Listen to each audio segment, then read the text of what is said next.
ಸಂಘಟನಾ ಪರ್ವ ನಡೀತಾ ಇದೆ. 23 ಜಿಲ್ಲಾಧ್ಯಕ್ಷರು. ಇನ್ನೊಂದು ಮಾತಾಡ್ತೀನಿ, 23 ಜಿಲ್ಲಾಧ್ಯಕ್ಷರ ಆಯ್ಕೆಯಲ್ಲಿ ವಿಜಯೇಂದ್ರವರ ಪಾತ್ರ ಇಲ್ಲ. ರಾಜ್ಯ ದೇಶಕ್ಕೆ ಹೆಂಗೆ ಚುನಾವಣೆ ಇದು ಆಂತರಿಕ ಚುನಾವಣೆ, ರಾಜ್ಯಕ್ಕೆ ಗಣೇಶ್ ಕಾರ್ಣಿಕ್ ಮತ್ತು 3 ಜಿಲ್ಲೆಗೆ ಒಬ್ಬರಿದ್ರೆ, ಜಿಲ್ಲೆಗೆ ಒಬ್ಬರು ಚುನಾವಣೆ ಉಸ್ತುವಾರಿಗಳಿದ್ರೆ, ಅಲ್ಲಿಯ ಲೋಕಲ್ ಹಾಲಿ ಶಾಸಕರು, ಲೋಕಸಭಾ ಸದಸ್ಯರು ಮತ್ತು ವಿಧಾನ ಪರಿಷತ್ತಿನ ವಿಧಾನಸಭೆಯ ಅಥವಾ ಸೋತವರು ಅಥವಾ ಮಾಜಿಗಳ ಅಲ್ಲಿ ಕೋರ್ ಕಮಿಟಿ ಅಭಿಪ್ರಾಯವನ್ನು ಸಂಗ್ರಹ ಮಾಡಿ ಪಾರದರ್ಶಕವಾಗಿ 23 ಜನ ಜಿಲ್ಲಾಧ್ಯಕ್ಷರು ಘೋಷಣೆ ಮಾಡಿದರೆ ವಿಜಯೇಂದ್ರ ಪಾತ್ರ ಏನಿಲ್ಲ. ಇದನ್ನು ಸುಳ್ಳು ಸುದ್ದಿ ಹಬ್ಬಿಸ್ತಾರೆ.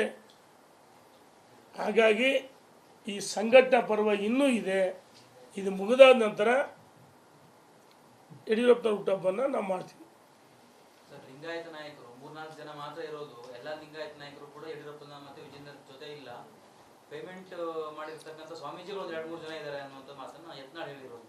ಇದು ಅವ್ರು ಹೇಳಿದಂಥ ಮಾತು ನೋಡಿ, ನಾನು ಭಾಳ ಹುಷಾರು ಹೇಳ್ತೀನಿ. ಇಡೀ ವೀರಶೈವ ಲಿಂಗಾಯತ ಸಮುದಾಯಕ್ಕೆ ಸ್ವಾಮಿಗಳಿಗೆ ಪೇಮೆಂಟ್ ಅಂದರೆ ಇಡೀ ಸಮಾಜದ ಒಳಪಂಗಡರು ಎಲ್ಲ ಸೇರಿ ವೀರಶೈವ ಲಿಂಗಾಯತ ಸಮುದಾಯದ ಮಠಾಧೀಶರಿಗೆ ಮಾಡಿದಂಥ ಅಪಮಾನ ಕ್ಷಮೆ ಕೇಳಬೇಕಾಗತ್ತೆ. ಏನು ಪೇಮೆಂಟ್ ಸ್ವಾಮಿಗಳ? ಯಡಿಯೂರಪ್ಪ ವೀರಶೈವ ಲಿಂಗಾಯತರ ನಾಯಕ ಅಲ್ಲ. ಯಡಿಯೂರಪ್ಪ ಮಾಸ್ ಲೀಡರ್, ಜಾತ್ಯತೀತ ನಾಯಕ. SC ST ಹಿಂದೂದುರ್ಗ ಎಲ್ಲ ಸಮುದಾಯಗಳಿಗೆ ಸಾಮಾಜಿಕ ನ್ಯಾಯ ಕೊಟ್ಟಂದ್ರೆ ಯಡಿಯೂರಪ್ಪ. ಒಂದು ವೀರಶೈವ ಲಿಂಗಾಯತರು ಹಿಂದೆ 2004ರಲ್ಲಿ 2018ರಲ್ಲಿ ಯಡಿಯೂರಪ್ಪ ಮುಖ್ಯಮಂತ್ರಿ ಆಗ್ತಾರಂತ ಮತಗಳನ್ನು ಕೊಟ್ಟರು. ಅವ್ರ ಜೊತೆಗೆ ಪರಿಶಿಷ್ಟ ಜಾತಿ ಪಂಗಡ ಎಲ್ಲ ವರ್ಗ ಹಿಂದುಳಿದವ್ರಿಗೆ ಮತ ಕೊಟ್ಟರು. ಯಾವಾಗ ಯಡಿಯೂರಪ್ಪ ಇಳಿಸಿ ಮೋಸ ಮಾಡಿರಲ್ಲ, ವಾಪಸ್ ವೀರಶೈವ ಲಿಂಗಾಯತರು ಉಲ್ಟಾ ಹೊಡೆದ್ರು. ವೀರಶೈವ ಲಿಂಗಾಯತರು ಅಷ್ಟೇ ಅಲ್ಲ, ಸಮುದಾಯವೆಲ್ಲ ಯಡಿಯೂರಪ್ಪನಂಥ ಪಕ್ಷವನ್ನು ಕಟ್ಟಿದ್ದ ಮಹಾನಾಯಕರಿಗೆ ಅನ್ಯಾಯ ಮಾಡಿದ್ರೆ ಉಲ್ಟಾ ಹೊಡೆದ್ರು. ಯಾವಾಗ ಯಡಿಯೂರಪ್ಪನವ್ರು KJPಯಿಂದ ವಾಪಸ್ ಕರ್ಕೊಂಡ್ಬಂಡು ನರೇಂದ್ರ ಮೋದಿ, ಅಮಿತ್ ಶಾ, ನಡ್ಡಾ ಅವರು ರಾಜ್ಯದ ಅಧ್ಯಕ್ಷ ಮಾಡಿದ ಮೇಲೆ ವೀರಶೈವ ಲಿಂಗಾಯತ ಸಮುದಾಯ ಮತ್ತು ಪರಿಶಿಷ್ಟ ಜಾತಿ ಪಂಗಡ ಹಿಂದುಳಿದ ವರ್ಗ ಒಂದು ಚುನಾವಣೆಯಲ್ಲಿ ನಾವು ಗೆಲ್ಲಬೇಕಂದ್ರೆ ಒಂದು ಸಮುದಾಯದಿಂದಲ್ಲ, ವೀರಶೈವ ಲಿಂಗಾಯತ ಸಮುದಾಯನೇ ಬೇಕು, ಒಕ್ಕಲಿಗ ಸಮುದಾಯನೇ ಬೇಕು, SC STನೇ ಬೇಕು, ಹಿಂದುಳಿದ ವರ್ಗ ಸಬ್ಕಾಸ್ಟ್ಗಳು ಭಾಳ ಅದಾವೆ ಎಲ್ಲ ಸಮುದಾಯಗಳಲ್ಲಿ. ಎಲ್ಲರೂ ಸೇರಿ ಯಡಿಯೂರಪ್ಪನ ಮುಖ್ಯಮಂತ್ರಿ ಆಗಲಿ ಅಂತೇಳಿ 2018ರಲ್ಲಿ ಮತ ಕೊಟ್ಟರು. ಅವತ್ತು ಕೆಲವರು ಗೊಂದಲದಿಂದ 105 ಸ್ಥಾನ ಬಂದ್ವಿ. ಯಡಿಯೂರಪ್ಪ ಕೇವಲ ವೀರಶೈವ ಲಿಂಗಾಯತ ಅಷ್ಟೇ ಅಲ್ಲ, ಒಂದು ಪಕ್ಷ ರಾಜಕಾರಣ ಮಾಡಬೇಕಂದ್ರೆ ಎಲ್ಲ ಸಮುದಾಯ ಭಾಳ ಮುಖ್ಯ. ಅಂಬೇಡ್ಕರ್ ಸಂವಿಧಾನ ಏನು ಹೇಳುತ್ತೆ? ಅಂಬೇಡ್ಕರ್ ಸಂವಿಧಾನ ಬಸವಣ್ಣನವರ ಆಶಯದಂತೆ ನಾವು ರಾಜಕಾರಣ ಮಾಡ್ತೀವಿ.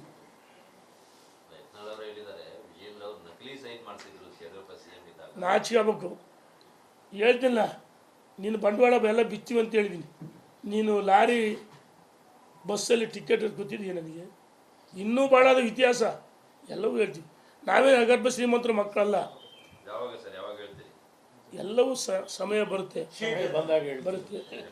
ವಿಜಯೇಂದ್ರ ಯಾಕೆ ಸೈನ್ ಮಾಡ್ತಾರೆ? ಯಡಿಯೂರಪ್ಪಗೆ ಏನು ಸೈನ್ ಮಾಡಿಲ್ಲ. ಇದೆಲ್ಲ ಸೃಷ್ಟಿ. ಇವ್ರು ಏನಾಗಿದೆ, ಒಂದು ರೀತಿ ಒಂದೇ ಒಂದು ಅಜೆಂಡಾ ಅಂದರೆ BJPಗೆ ವಿರುದ್ಧವಾಗಿ ಕಾಂಗ್ರೆಸ್ನವರಿಗೆ ಸುಪಾರಿ ಕೊಟ್ಟರೆ ಕಾಂಗ್ರೆಸ್ಸಿನ ಒಳಜಗಳ ಹೊರಗಡೆ ಬರ್ತಾ ಇಲ್ಲ. ಅವರ ಹೋರಾಟಗಳು, ಅವ್ರ ವಿರುದ್ಧ ಹೋರಾಟ ಮಾಡಬೇಕಾಗಿದ್ದಂಥ ಒಂದು ಏನಿತ್ತಲ್ಲ, ಅವರು ಒಳಗಡೆ ಹೊಂದಾಣಿಕೆ ಮಾಡ್ಕೊಂಡು ಅವ್ರ ಜೊತೆಗೆ ಅದಾರ. ಇವರು ಪೇಮೆಂಟ್ ಗಿರಾಕಿಗಳು ಕಾಂಗ್ರೆಸ್ನವರು. ಎಲ್ಲವೂ ಹೇಳೋಕ್ಕಾಗುತ್ತಣ್ಣ. ಈ ಮಾಧ್ಯಮ ಸ್ನೇಹಿತರು ಬಲ್ಲ ಮೂಲಗಳು, ಸುದ್ದಿ ಮೂಲಗಳು, ಆಪ್ತವ ಇದೀಗ ತಾನೇ ಬಂದ ಸುದ್ದಿ. ನಮಗೂ ಸ್ವಲ್ಪ ಯಾವ ಸಂದರ್ಭದಲ್ಲಿ ಏನೇನು ಹೇಳ್ಬೇಕು ಅಂತ ನಮಗೂ ಸ್ವಲ್ಪ ನಿಮ್ಮಿಂದ ನಾಲೆಡ್ಜ್ ಬಂದಿದೆ. ನಿಮ್ಮಿಂದಲೇ ಈಗ ಸ್ಟೋರಿಗಳನ್ನ ಹೆಂಗೆ ಪ್ಲಾಂಟ್ ಮಾಡಿಸ್ತಾರೆ ನೋಡು. ನಾವು ನಡ್ಡಾ ಭೇಟಿ ಮಾಡಿದ್ವಿ, ಯಾವ ಭೇಟಿನೂ ಇಲ್ಲ. ಇವತ್ತು ದಿಲ್ಲಿ ಚುನಾವಣೆ, ಅವರು ಒತ್ತಡದಾಗದಾರೆ, ನಾವು ಭೇಟಿ ಮಾಡಿದ್ವಿ. ಯಾಕಪ್ಪ ಭಾವಚಿತ್ರ ಅಂದರೆ ಬಿಡುಗಡೆ ಬೇಡ ಬೇಡ ಬೇಡ ಬೇಡ ಬೇಡ. ಕಳೆದ 1 ತಿಂಗಳ ಕೆಳಗೆ ಭೇಟಿ ಮಾಡಿದ್ವಿ. ಎಲ್ಲಿದ್ದಪ್ಪ ತೋರ್ಸಪ್ಪ. ಯಾರನ್ನೂ ಭೇಟಿ ಮಾಡಿದ್ವಿ. ಅರಿವೇ ಅವು ಬಿಡ್ತೀವಿ. ಹಿಂಗೆ ಹೇಳ್ತಾರೆ ಹಂಗಿವ್ರು. ಏನೂ ಆಗಲ್ಲ ಇವ್ರ ಕೈಲಿ. ಅಲ್ಲ ಟೆನ್ಷನ್ ಇಲ್ಲಣ್ಣ, ಹೇಳು ಭಾಳ ನಗುಮುಖದಿಂದ ಇರಲಿ, ನಗುಮುಖದಿಂದ. ಅಲ್ಲಲ್ಲ ಒಂದು ನಿಮಿಷ ಆಯಿತು, ನೀನು ಹೇಳೋ ಸಂತೋಷ. ಆ್ಯಕ್ಚುಲಿ ನಾವು ಮಾತಾಡಬಾರ್ದು, ತಪ್ಪಿದು. ಆದರೆ ರಾಜ್ಯದ ಜನರಿಗೆ ತಪ್ಪು ಸಂದೇಶ ಹೋಗುತ್ತೆ. ಇವರ ಬಾಯಿ ಮುಚ್ಚಿಸ್ಬೇಕು, ಹೈಕಮಾಂಡ್ಗೂ ನಾವು ಗಮನಕ್ಕೆ ತರಬೇಕು ಅಂತ ಒಂದೇ ಒಂದು ಕಾರಣಕ್ಕೆ ನಾವು ಭಾಳ ಸತಿ ಮಾತಾಡ್ತಿಲ್ಲ. ಹೌದಾ? ನೀವು ಹೇಳೋ ಸರಿ ಇದೆ, ನಮ್ಮಲ್ಲಿ ಏನು ಗಡಿಬಿಡಿ ಇಲ್ಲ. ಅಧ್ಯಕ್ಷ ಆದರೆ ಅದನ್ನ ಮುಂದುವರಿತಾರೆ. ಏನಾದರೂ ಇವರ ಬಾಯಿ ಮುಚ್ಚಿಸ್ಬೇಕು. ಮಾಧ್ಯಮಕ್ಕೆ ಡೈಲಿ ಹೋಗ್ತಾರೆ ಇವ್ರು, 4 ಗೋಡೆ ಮಧ್ಯೆ ಹೋಗಿ ಭೇಟಿ ಮಾಡಲಿ, ಯಾರು ಬೇಡ ಅಂತಾರೆ? ಪಕ್ಷದ ಸಂಘಟನೆಗೆ ಏನೋ ಸಲಹೆ ಬೇಕು, ಎಲ್ಲವೂ ಸಲಹೆ ಕೊಡಲಿ. ಇವರು ಹಿರಿಯರಾಗಿ ಸಲಹೆ ಕೊಡ್ತಲ್ಲ, ಇವರು ಕತ್ರಿ ಆಗಿದ್ದಾರೆ, ಬಿ ಜೆ ಪಿಗೆ ಕತ್ರಿ ಇವರು. ವಿಜೇಂದ್ರ ಪಾಪ ದಾರಸೂಜಿಯಾಗಿ ಕೆಲಸ ಮಾಡ್ತಾರೆ, ಅವ್ರ ಜೊತೆ ನಾವೆಲ್ಲ ಇದ್ದೀವಿ. ಇವರು ಕತ್ರಿಗಳು ಇವರು. ಅಣ್ಣ ಆಲಿಗಳು ಅದಾರೆ.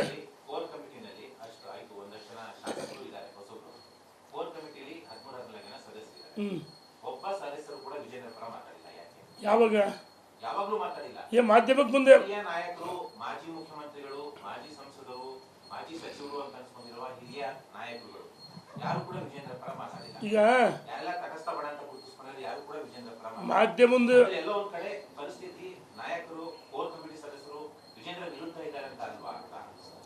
ಮಾಧ್ಯಮದ ಮುಂದೆ ಮಾತಾಡಿದ ತಕ್ಷಣ ಅಲ್ಲ, ಮಾತಾಡಲಿಲ್ಲ ಅಂದ ತಕ್ಷಣ ವಿರುದ್ಧವಾಗಿರೋರು ಅಂತ ಅಲ್ಲ, ಯಾರೂ ವಿರುದ್ಧವಾಗಿಲ್ಲ. ಇದೆಲ್ಲ ಇವರು, ನಾನು ಈಗ ಕೇಳ್ತೀನಿ, ಮೊನ್ನೆ ಇವರೆಲ್ಲ ಏನು ದಿಲ್ಲಿಗೆ ಹೋಯ್ದಲ್ಲ, ನಮಗೆ ಅವ್ರ ಬೆಂಬಲ ಇವ್ರ ಬೆಂಬಲ ಹೇಳ್ತಾರಲ್ಲ, ಹಂಗಾರೆ ಮತ್ತೆ ಅವ್ರ ಪರವಾಗಿ ಯಾಕೆ ಎಲ್ಲಿ ನೇರವಾಗಿ ಎಲ್ಲಿ ಮಾಧ್ಯಮದ ಮುಂದೆ ಹೇಳಿಲ್ಲ? ಹಂಗಾರೆ ಸ್ಟೋರಿಗಳನ್ನ ಪ್ಲಾಂಟ್ ಮಾಡಿಸೋದ್ರಲ್ಲಿ ಇವರು ಭಾಳ ನಿಸ್ಸೀಮರು. ಹಾಗಿದ್ರೆ ಬೊಮ್ಮಾಯಿ ಅವರು, ಅಶೋಕ್ ಅವರೆಲ್ಲ ಅವ್ರನ್ನ ಭೇಟಿಯಾಗಿ ಮಾತುಕತೆ ಮಾಡ್ತಾರೆ ಸುಳ್ಳು? ಯಾರನ್ನ ಭೇಟಿಯಾಗಿ? ಅಲ್ಲ ಯಾರನ್ನ ಭೇಟಿಯಾಗಿ? ಬೊಮ್ಮಾಯಿ ಅವರು ಯಾರನ್ನ? ಅಶೋಕ್ ಅವರೆಲ್ಲ ಯತ್ನಾಳ್ ಭೇಟಿಯಾಗಿ ಮಾತುಕತೆ ಯಾವ ಮಾತಾಡಿದ್ದಾರೆ? ಹೇಳಿಲ್ಲ ಅಣ್ಣ. ಇವರಾಗಿ ಅವರ ಬೊಮ್ಮಾಯಿ ಅಶೋಕ್ ಭೇಟಿ ಮಾಡ್ತಾರೆ, ಇನ್ನು ನಾವು ಹೋದ್ರೆ ಭೇಟಿ ಮಾಡ್ತಾರೆ. ತಪ್ಪೇನಿದೆ? ಏನೋ ಬಿ ಜೆ ಪಿ ಎಲ್ಲ ಒಂದೇ ಆಗಿ ಸರಿಯಾಗಿಲ್ಲದೆ ಭೇಟಿ ಮಾಡ್ತಾರೆ. ಹಂಗಂದ ತಕ್ಷಣ ಅವರು ಪರವಾಗಿದ್ರಂತಲ್ಲ.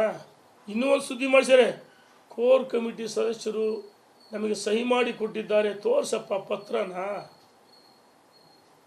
ಎಷ್ಟು ಚೆನ್ನಾಗಿ ಈ ಸಿನಿಮಾದಲ್ಲಿ, ನಾಟಕದಲ್ಲಿ ಎಲ್ಲರೂ ಬಣ್ಣ ಹಚ್ಚಿ ಅಭಿನಯ ಮಾಡ್ತಾರೆ. ಏನೂ ಇಲ್ಲ, ಬಣ್ಣ ಹಚ್ಚಿ ನಾಟಕ ಮಾಡಿದ್ರೆ ಇವರು ಬಣ್ಣ ಹಚ್ಚಂಗೆ ನಾಟಕ ಮಾಡಿಬಿಡ್ತಾರೆ. ಯಾರು ಈ 4-5 ಜನ ಅಶೋಕ್ ಬೊಮ್ಮಾಯಿಂದ ಹಿಡಿದು ಯಾರು ಸಂಸದರು ಅವ್ರ ಪರ ಇಲ್ಲ, ಪಕ್ಷದ ಪರ ಇದ್ದಾರೆ. ರಾಜ್ಯದ ಅಧ್ಯಕ್ಷ ಅಲ್ಲ, ಇವರು ಸ್ಟೋರಿನ ಪ್ಲಾಂಟ್ ಮಾಡ್ತಾರೆ ಅಂತ ಹೇಳಿ ಅಣ್ಣಯ್ಯ.